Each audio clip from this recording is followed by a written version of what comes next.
I think something interesting is happening now, which all of the data says, especially Gen Z, so younger people looking for love, they have a bigger political divide than ever, and it's affecting their sex lives. Let me talk to you about what feminism is, okay, ladies?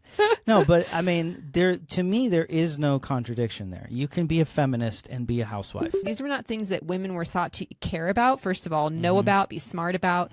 That was not something they were supposed to even meddle with, right? So at the same time, we're talking about like women saying, I do have an opinion on this. We also have to look at what was beneficial for people in partnership through the years and why people sought each other out.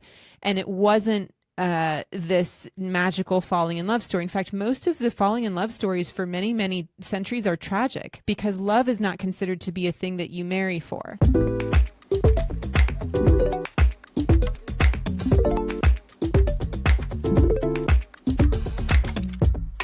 Hey everybody, willkommen, hello and welcome to yet another episode of the People Fuss podcast. My name is Doug Daniels. Sitting to my left is my co-host, the wonderful... Carrie Prince. That's right. I was going to say beautiful. We didn't practice this intro. I feel like people can tell. That's all right. We don't practice anything. We just fly by the seat of our pants here every day. It's like half practice. Every week.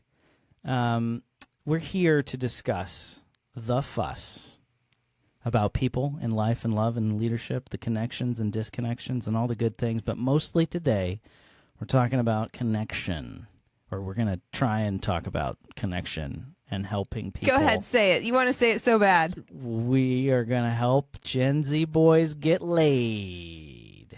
Hey. I do think that could be a great side effect of this episode. I hope so. So here's the thing. I know he's like going straight in. Okay. So today we're talking about politics and romantic relationships. And I love this topic. This was actually one of the inspirational topics of this whole podcast in the very beginning. I thought we could talk about dating and politics. Nobody wants to touch this. And I know this because I worked as a professional matchmaker and professional dating coach for years. And people don't like to talk about politics and dating because there's this like neutrality that helps quite a bit when you're a professional in that space. You want to be able to serve any customer no matter what their politics are. And you want to be able to open their mind up and open their hearts up to other people and other ideas and potentially other politics. Like, you know, it depends. But people come in with very strong ideas. And as a matchmaker or a dating coach, you want to try and stay neutral and support their goals, right? But in doing that job, you also learn a shit ton about people's politics because you're asking those questions all the time to try and find their goals and their alignment. So I just got obsessed kind of with dating and politics. And I think something interesting is happening now, which all of the data says, especially Gen Z, so younger people looking for love, they have a bigger political divide than ever. And it's affecting their sex lives. I mean, they're not getting laid. They're not getting laid as much. They're not as interested in each other. Yep. And there's a really hard line, especially for women, young women, that has to do with politics in particular. Before we move on from your history as a dating coach, because this was one of the things that you talked about often that I thought was very interesting about people's it was an interesting litmus test on the politics of the country because you match-made. What's the past tense of matchmaking? You matchmaked for several years and across, you know, basically all over the country to some degree. So you got a wide swath of people. Yes. What was one of the most common answers that you got when you asked somebody about their politics? I don't care as long as they're not extreme or crazy, which is kind of along the same vein as no MAGA, no blue-haired, you know, anarcho-communist wackadoodles either. Yeah, that might have changed since then. Anarcho-communists are sexy. I just mean like I think some people are maybe a little less scared to say like, nope, it turns out I am really proudly progressive and I'm fine with someone who's a little more that way if that's the side they're on, let's say. Yeah. only because things have gotten like pretty polarized. But you're right. Extremism in general was something that many people avoided or wanted to avoid. It's just very unattractive Yeah. in a lot of different ways on both sides, frankly. Yeah. And that goes for, not just romantic relationships. I think that applies to platonic friendships and the like, where if you're not on that same extreme, that's like it's an intense worldview to be around when you don't agree with it. Yeah. Yeah. And I think there are a lot of things wrapped up in that, but what inspired today's episode is thinking about dating and politics from the perspective of a single person, and maybe what a single person could gather from people that are partnered. And that's not always the best way to go about it, but I think it can be interesting to see what partnered people actually say about their politics, their partner's politics, and how important they believe it is. Mm-hmm. Because there are a ton of polls out there that you'll see that say politics is more important than ever. It's a deal breaker more than ever for people. And I do think that that's probably true, but I want to dig deeper into some of those ideas and be a little bit more realistic about what that looks like and feels like from the perspective of a single dater. Because those are the people I love and helped for so long. I still feel like dating is the idea of dating and meeting new people and exposing yourself to a vulnerability is just one of the most wonderful experiences you can go through. When I say wonderful, I mean like complicated wonderful, because there's good and bad in it. But it's such a growing place that you can be in, and politics can be so hot. Yeah. But actually, there's a couple things in our survey that you'll see. Actually, it's actually maybe less hot than you think. So we're going to talk about the results of our survey, which I think there's only a couple things that really surprised me. The rest I think should be comforting to you. And I kind of want to start off with just going through a little bit of the background of partnerships and politics in general. Mm-hmm. So, Doug, do you have anything that you want to bring up that might be really important to think about with one of the genders? Yes. Well, for those who don't know, women have not always had political agency, either in the United States or elsewhere. Some still don't, depending on where you live, where you were born in the world.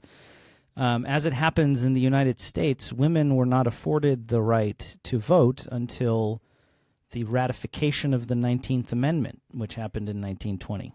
1920. August of 1920. So 105 years ago. But what always struck me as interesting about the process of the ratification of the 19th Amendment, right? So in order for an amendment to the Constitution to be ratified, which means adopted and like enshrined in the document, has to be passed by a majority in like all of the individual state legislatures.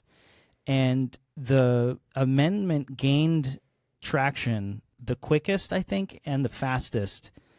That is to say, the earliest, and then moved very quickly in states, rural states that we wouldn't necessarily today associate with progressive values. That is states where a lot of the population was farming or farm adjacent, or just homesteading, or in other ways disconnected from the grid, because in those communities, as people who live in them know, it's fucking hard work. And women, especially, in pre-1920, modern advances weren't what they are today. And so women had to carry their weight just as much as men did. They were the ones that helped run the farm, very literally. It wasn't just vacuuming, each room and like dusting windowsills or whatever that people tend to think it constitutes women's work or whatever. No, they were doing backbreaking labor right alongside the men, and that gained them the respect among their male peers. And that's why the theory is that the rural states were among the first to adopt. I wonder if that had anything to do too with sort of like ownership, money, control of things, because it's a lot of family controlled stuff. And if there are policies that affect, that kind of stuff, then they would want their wives to, I don't know. That is really, really interesting that those states and those families and Yeah, I mean, I would have to look at the history of like property ownership and like credit cards, like when were women allowed to have, I mean, it's fucking crazy to ask a question like that, but it's like I wouldn't be surprised if that didn't happen until the 60s or some shit, Yeah. Like marital rape wasn't a thing until the 50s or something. I mean, interracial marriage was illegal until the 50s. I mean, it's just crazy, some of the shit that was like just taken for granted. And just like we've kind of seen with gay marriage, just because something gets passed and there's like a big swell of support for it, it doesn't mean that it's just consistently, thought of as a good thing for many years to come, right? There's this like kind of reversal back. We see this, we see gender roles and the position of the woman and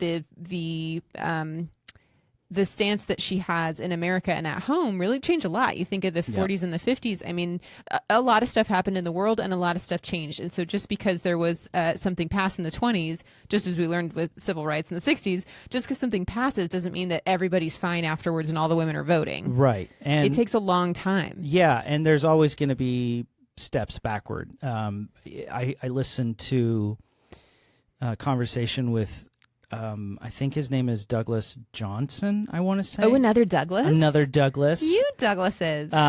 He is a fundamentalist pastor who's like a biblical literalist, I think he called himself. Ooh, scary. So he's like a, 6,000-year earth creationist kind of guy or whatever.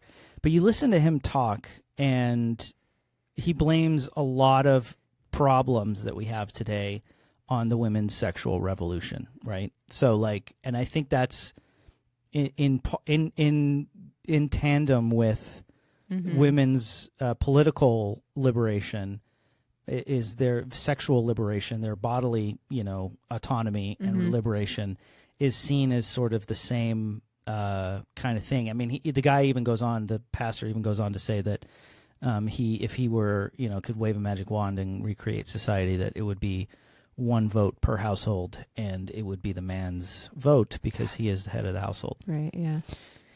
So yeah, the progress is never done. Like you have to at least continue with the progress or fight to maintain and preserve the progress that has been made. So I'm glad you brought that up about one vote, one house, because it's very hard to not see these two issues entwined in such a way that we can't really know, right? Because which two issues? The two issues of dating and love and politics, and if a woman had her own political mind for many years, because she didn't have a vote. We didn't know, and there was an expectation for a long time of needing to respect the head of the household and that you followed what your father or husband did. I wonder if that was the argument against this amendment, too. It's like, why do women need the right to vote? They're just going to vote what their husband tells them to vote.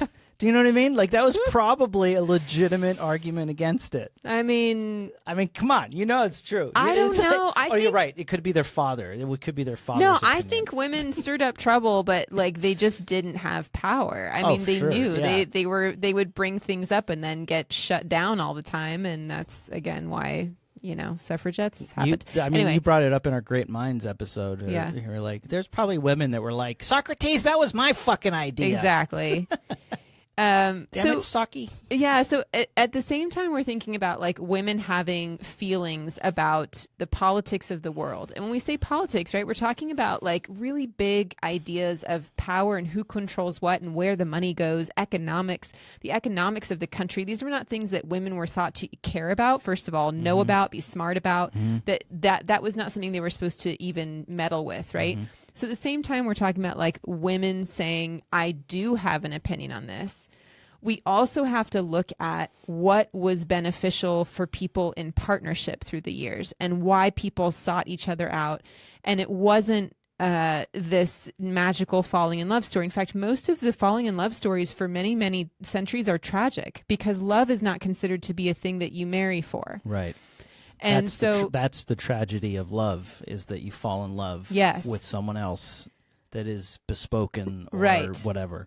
Because for a very long time, you married because of security or or a political, in terms of like family politics reason, right? A unification of something for status, for power, for stability. When someone said, I want to marry someone who's going to be a good father, when we think of that today, we think of like someone who like really treats his kids a certain way and like whatever. When you think of it from, you know, even like pre-1950s, probably think of it as someone who provides. And that idea of providing, it's not that that's a bad thing. I don't want to shit on that, because I think that purpose in general, the idea of purpose belongs to everyone. And in some ways men have lost, they feel that they've lost some of their purpose, and that's one of the issues too.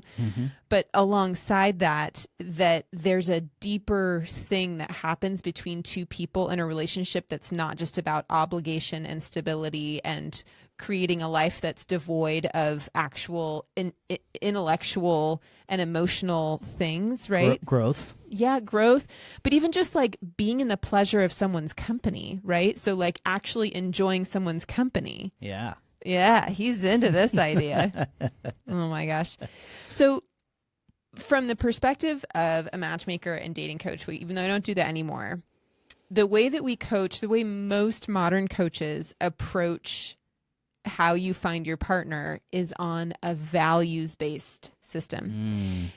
And that is a really modern thing in some ways, only because those, what we define as values, have changed a bit, right? So give an example of like a couple questions that you would ask to get at the heart of somebody's values system. In 1910, do you think women were looking for a growth mindset? You mean like crop growth? Yeah. Yeah. Do you think they were looking for someone who would, listen and respect their ideas and opinions and, Jane Austen probably make them grow emotionally and spiritually? Yeah. Okay. No, that wasn't the role of people in each other's lives then, right? Yeah. Not really. I mean, I think if it happened, it was wonderful, but it didn't, that wasn't the purpose for a lot of people. And I'm happy to be argued with on this. A lot of those people are probably not around anymore, but I mean, that is a big part of what we're told and taught about relationships between people for many years. So if our values have changed, my point is politics are associated with values, and politics have to be part of the game now, whether you like it or not. I know lots of people are saying like, you need to be flexible, and flexible is a value. And I'm like, okay, well, listen to our survey that we have here. So in thinking about this episode, we put together a survey that was about how you and your partner's politics align and whether or not you think that's important to you. Yep. We polled the elders for their wisdom. Who are the elders? We are now, apparently. We are the millennials, the Gen Xers, and the boomers, right? This is who we polled. This is who answered our query. Yeah. Partnered elders. All right, so we are going to go through the questions. We'll give you a little bit of a backstory of the question. We did get some demographics in the end, and we'll talk about that. But we're just going to go through the questions and kind of give our hopefully our Gen Zers a little bit of a taste of what the elders can tell you from their relationships. Yes, successful relationships. I know we're assuming that a lot of these partnerships are successful, so let's just stay on that assumption here. I didn't ask that question, unfortunately. Yeah, like how healthy is your relationship right now? So our first couple questions were just about what you believe about your politics and your partner's politics. So first one is, I believe my politics are they very much the same as your partner, or are they very different, or do you not know it at all? And the vast majority of people had pretty similar politics to their partners. 80%, yep. To me, what that means is, even if someone said it doesn't matter, turns out it just so happens people do have very similar politics to their partners. Right. And that also, I think, means that if they say it doesn't matter and their politics are the same, then it might matter. And it only doesn't matter because there are no differences. There aren't any potholes in that road. Yeah. And we did ask some long form questions and asked about those differences. And, surprisingly, when people expanded on what those differences are, they were all over the map between age, gender, and political affiliation. Some people said he's more progressive or she's more progressive, or they feel this way about that topic. Or sometimes I notice that they don't like talking about politics, but when they do, this happens. There was no really strong theme about what those differences were, which I found to be quite comforting. Yeah. I mean, there was one response, which I take to be tongue-in-cheek, that said, I'm right and she is wrong. Yeah, that's what the difference is. I thought that was really funny. Definitely someone joking around. So then we asked about their personal experience. Based on your personal experience, is being aligned on politics really important to you to have a successful relationship? And why I did this question like this is because we can hear from experts that it is or not, but most people do have a strong opinion about what they think it is for them. Mm-hmm. And in this case, we're asking people that are partnered, right? Not people that are single saying, I want this thing, but people that are partnered saying, I have this thing and I like this thing. So vast majority of people believe that politics is somewhat or very important to having a successful relationship, that your politics are aligned. Yep. Do you feel that way for yourself? Absolutely. And that was coming from somebody that was in a first relationship where our politics were not closely aligned enough. And I think that was a thorn, or shall we say a wedge in the relationship that never really went away. And you've said that you thought it would get worse over time if you had stayed in it. I think so, just given where the country has gone. Yeah, it's interesting because I feel like dating people with different political perspectives is actually, it can be really good for you. And I did that too. I've had relationships with people that were not really closely aligned. I think you're probably one of the closer aligned people I've ever been with. And you're also the most successful relationship. So again, it's like the data is speaking for itself. But would I take those other relationships back? No way. No. Like, do I wish that I'd never had that experience and been challenged and listened to these other ideas? And then what does that say? Yeah. No, I think, especially when it comes to dating, I think you should have much more of an open mind than like the person that you marry, because like somebody might identify one way or another, but that could just be because they've never actually heard somebody else present an argument in a way that spoke to them. Do you know what I mean? Like, I would be a homophobic racist if I was raised by homophobic racists. I mean, it's not a guarantee, but it's a pretty damn good chance. You know what I mean? And so it's really only by communicating with other people and having interactions with other people that we have a chance to change our minds about stuff. Yeah. So I think it's important to keep more of an open mind when it comes to dating. I mean, I'm not saying like, if you see a guy with a bunch of neo-Nazi like shorthand in his Tinder profile, like don't unless she's a neo-Nazi, then it might work out just fine. Well, I wouldn't want those two to get together just so they don't procreate. But but you take my point. It's like if somebody identifies as a conservative, maybe just see what that even means to them. Because for all you know, they could be one of those Lincoln Republicans that hates Trump. He's a never Trumper, a rhino as they're called or whatever. You just don't know. And people are so funny about labels. Yeah. People are so funny about labels. Yeah. And actually, we did this as a fun experiment just to sort of see. We let people choose as many labels as they wanted for themselves in this survey. Mostly because I actually wasn't going to do a demographic survey about political party at all, because I was just going to keep this about how you felt about your political alignment, no matter what it was. But then I also wanted to see like how many people feel weird about just one label. Turns out a lot of people. And we had a lovely category for fire-breathing dragons and witches. Turns out some of our respondents belong to that party. 12%. Yeah. At least 12% belong to it partly. We don't. Maybe they were also libertarians and. I don't know.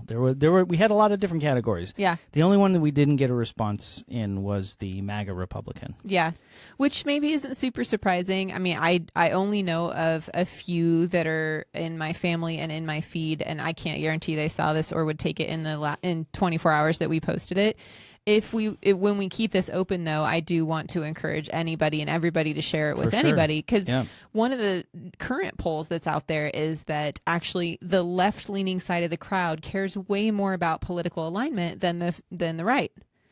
And we didn't really get to run that experiment. We've only kind of confirmed that many people on the left do care quite a bit about their values or political alignment. Yeah. I wonder why that is.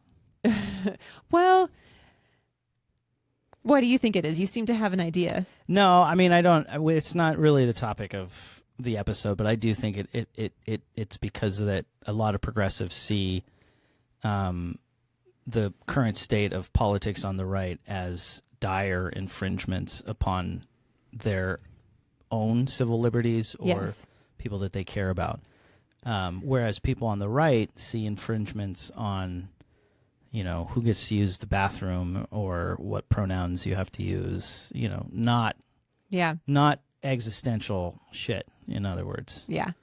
So that kind of relates to our opener, which is that many more women fall into the progressive category. And some of the comments that we got in our survey from women about the differences between them and their partners had to do with things about women's rights. Like, she's more into it, or I'm more into it if it was a woman. And you could see why, if you're a young man and you're pursuing a young woman who really loves and believes in her rights, and there's a party that seems to always be fighting for her rights, why she would care a little bit more about politics than you would, right? So this is one of the little nuggets that we're going to follow in a bit, which is like why it might benefit you to think about why women and their politics are important to pursue in a certain way, like you used to with your little peacock feathers. So some of the next questions that we have are just about how much your politics have changed over time. So my politics and my partner's politics have changed a lot since you've been together, or gotten really different from each other, or maybe no clue. And the vast majority of people said they've either become more similar over time or they haven't changed much since meeting. Which means, to me, I take that to mean that they were already aligned when they met. Right.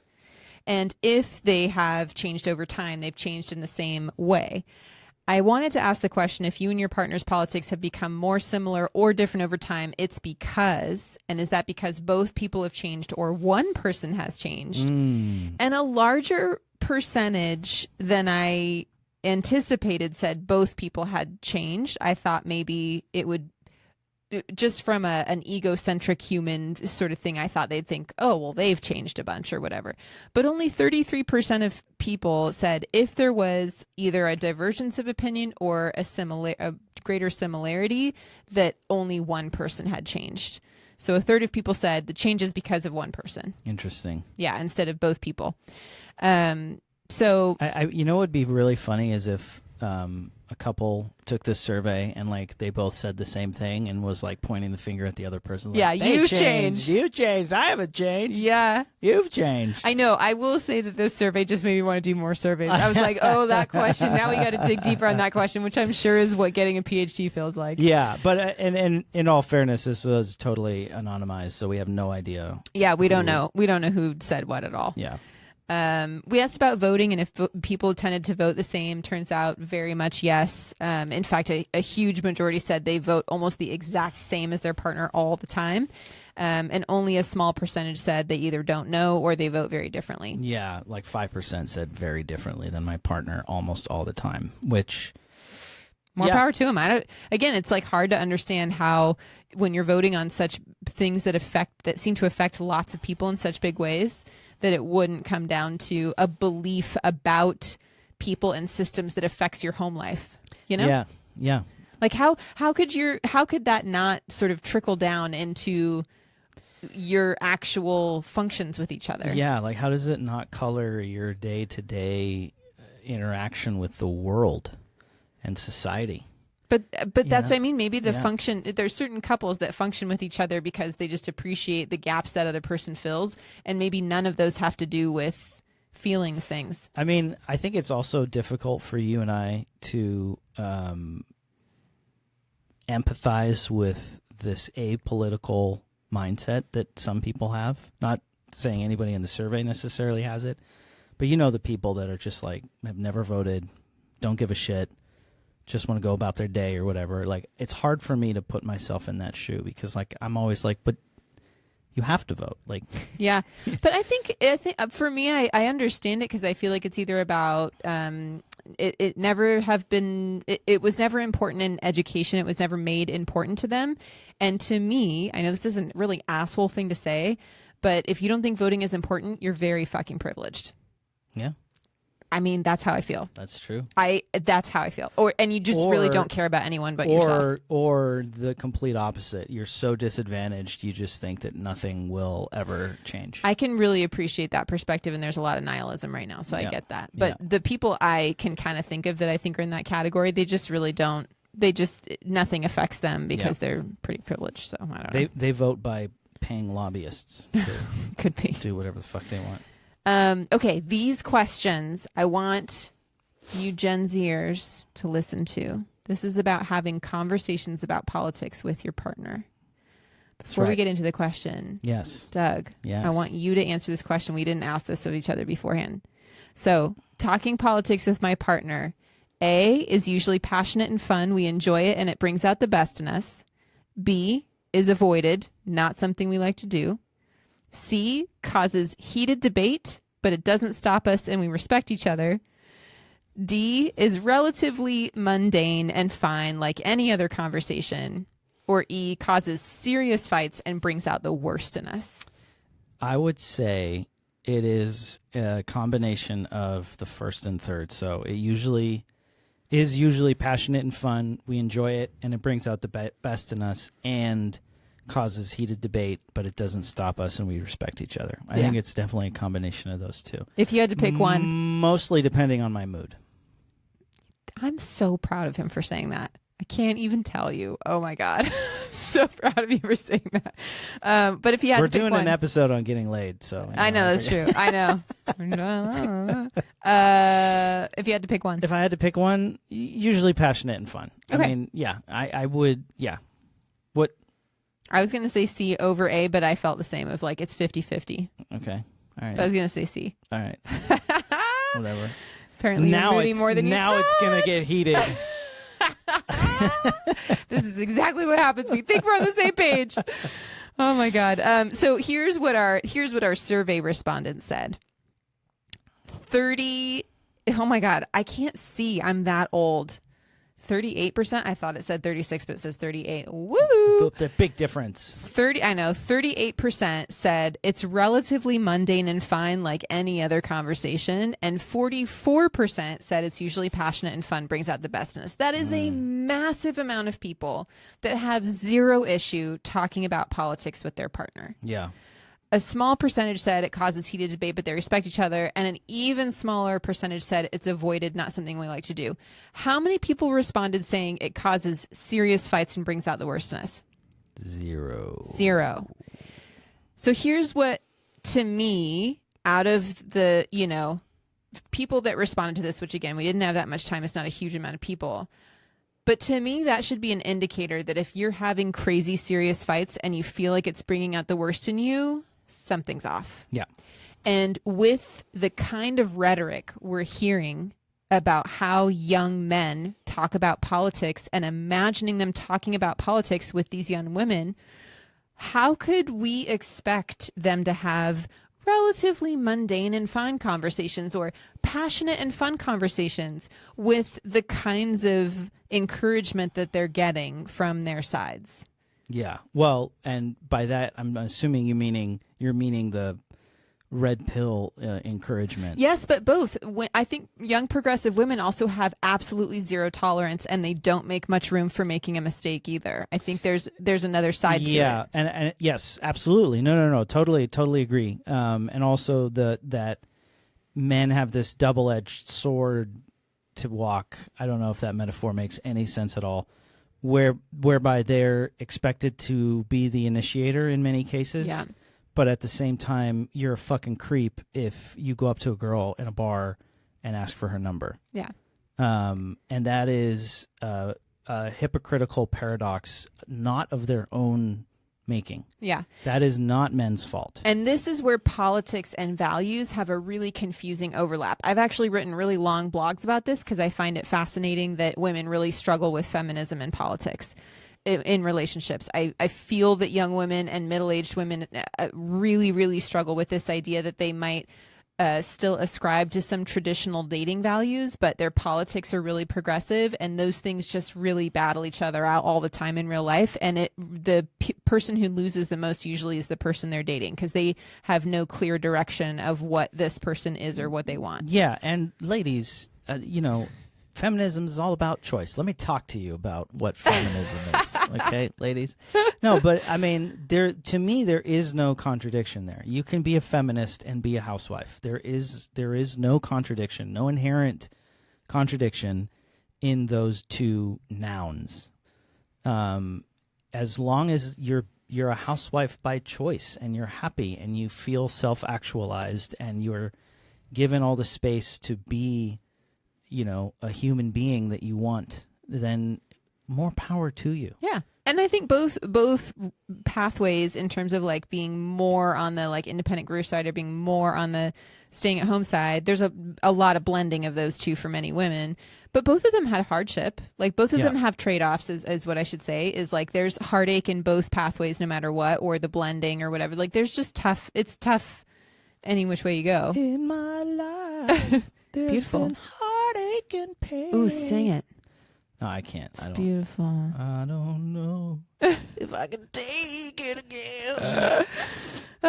Okay, well now we've moved on to, I think, one of my favorite questions, because this is probably the only question that actually surprised me with the response. I formulated this question as someone who loves conversation, as someone who really, truly, one of my favorite attraction factors about Dougie is that we can have deep conversations where we like really push each other, and he respects me as like an intelligent person. And so we also have a lot of deep conversations where I just listen. And I've done that sometimes too. That's true. Yeah. I know I talk a lot. We know. We all know. Especially this episode. No, the question is, my partner has persuaded me to think differently on something political after a discussion about it. I've made the question pretty open, pretty soft. And in keeping with the previous answer, 0 people said we don't discuss politics. And that to me is the only accurate number for that question, because like politics is disagreement. If you've never had a disagreement with your partner, you're fucking lying. Or you just met them. Yeah.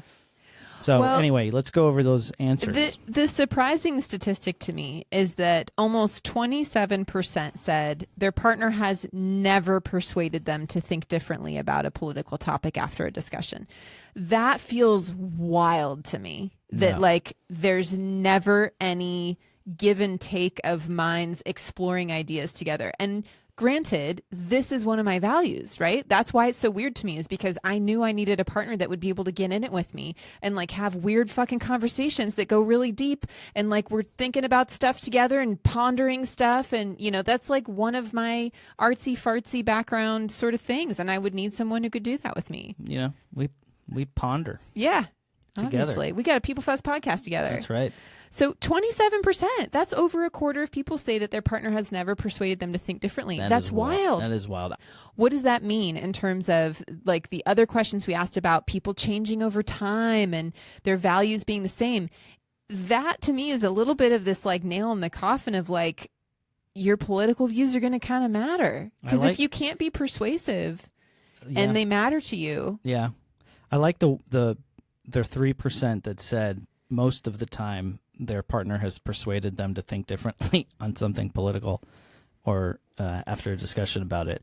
Like I'm like, well, how persuasive is that partner? Well, because the phrase think differently could mean lots of different things. I just met someone who like, after you have a conversation, you're kind of thinking about it. You're like, well, now that I heard Doug's story, I'm kind of thinking about that differently. Mm-hmm. Like literally that's what I tried to phrase the question in such a soft way. So anyway, that one surprised me, and I'm hopeful that lots of people have good conversations and think differently all the time, but apparently a quarter of people don't feel that way. We can't gloss over that question and not answer it ourselves.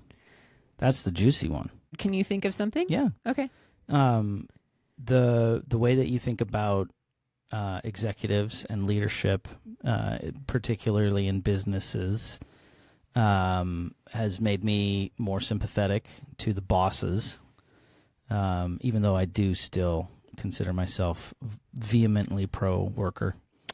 But you have definitely made me think differently about that perspective and the difficulty that a lot of, bosses are faced with and executives are faced with. And the family member of yours that was a police officer. Mm-hmm. I don't think I've ever known, my cousin's CHP, but I've seen him like once in the last 10 years. So I don't really know any cops. Mm-hmm. And that, when you know somebody like that, it's different. It gives you an inside perspective. Carrie, you want to know how you've persuaded me? You know what? You actually have these like really strong feelings about certain things that surprised me, like hunting and like the death of an animal and things like there's things that actually did surprise me with how passionate you were about them. And, I don't have the same level of passion for a few of those things. Not subsistence hunting. Just putting that out there. Sure. Yeah. But the level of how you think about things sometimes like also shocks me into thinking differently about you, which is like a totally separate thing, but none of it's ever been like, oh, I like your values less or whatever. So, overall, our survey was, luckily it was about 45, 55 men, women, a little bit more women than men. We had age ranges from millennials and up. We had a spread of political affiliation that was from very far left to right of center. But what I want to use it for is thinking about like, how does this inform people that are dating, and how does this inform young people who might be struggling with finding relationships? And when I say young people, I would even include people in their 30s in that too, because I coached a lot of people in their 30s. Yes, who were 40s, starting to feel young people. Come on, yeah, both. They were starting to feel really desperate about the dating world, and when you actually look at people that are partnered, like hopefully that can be a little bit helpful. But the reason I'm focusing on Gen Z men is because politics is at the heart of so much of their struggle with women. Yeah, I think I saw another interesting stat recently, like today on Reddit or something, about fewer women want marriage than men for like the first time since polling began or something. Which I think speaks to the same sort of divide. So what does that actually mean for young people? It means you need to think deeper about how you're going to like approach each other and what that actually means.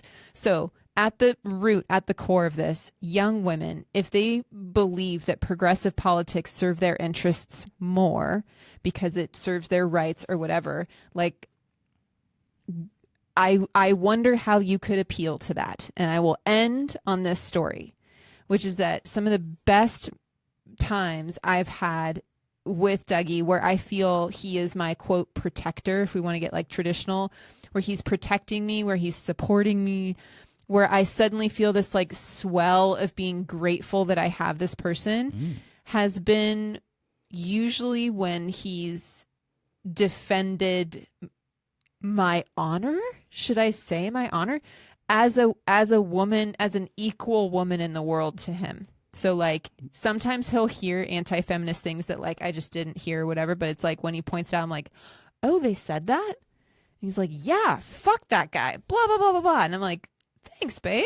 I appreciate that. Like, you think I'm an intelligent person, We've had tough conversations where, not with each other, but like in a group where I'm negotiating something and he's watching me negotiate something, and he like supports me negotiating that situation and says like, wow, you're doing amazing. The respect that he has for me in the world is clear to me. It's not like we're always perfect with each other on this. I don't want to say that. Like we all have our own, things that we do that aren't great. But for the most part, like that's been a huge part of my feelings of joy and safety in a relationship with someone that really like equally respects me. I can't imagine what a young woman would feel if a young man was coming to her and saying like, you're the problem and you like just make me a sandwich. Yeah, like saying you need to go back in time. So like women want to keep what they have, and men seem to want to go back in time to some place where it was better. Some men. But not the all. thing is if women are the thing that you want, it's not going to work. Yeah, that's true. You know? So as our call to action, I want to invite you all to take our survey. The link is going to be in the comments for this. We've shared it a couple places, but I'm hopeful that we can get up into some bigger numbers and have a much wider spread of political affiliations. And we're just going to keep this open and active for a while. We'll check in every once in a while and we'll see how it grows. Douglas, would you like to take us out with our little outro? Thank you, everybody, for listening. Please like and subscribe, especially on YouTube. That really, really does help us out. Engage with us in the comments. I do like to engage in the comments, particularly if you disagree or you have a bone to pick. Hit us up on socials. We'd love to engage, hear your thoughts, etc. People Fuss is a Tight Knit production produced by yours truly, Carrie Prince. Doug Daniels. That's your name over there, Doug Daniels.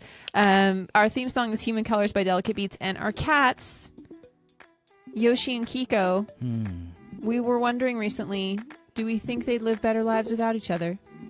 I think their political affiliations might be too different. I think so. I was wondering if that would be true, too, that they become self-actualized kitties if they were separated. Do you think Kiko or Yoshi is a Democrat? I think Kiko's a Republican. Kiko's totally a Republican. Yeah. Yeah. More on that in Instagram. All right. Thanks for listening. Bye, everyone. Bye.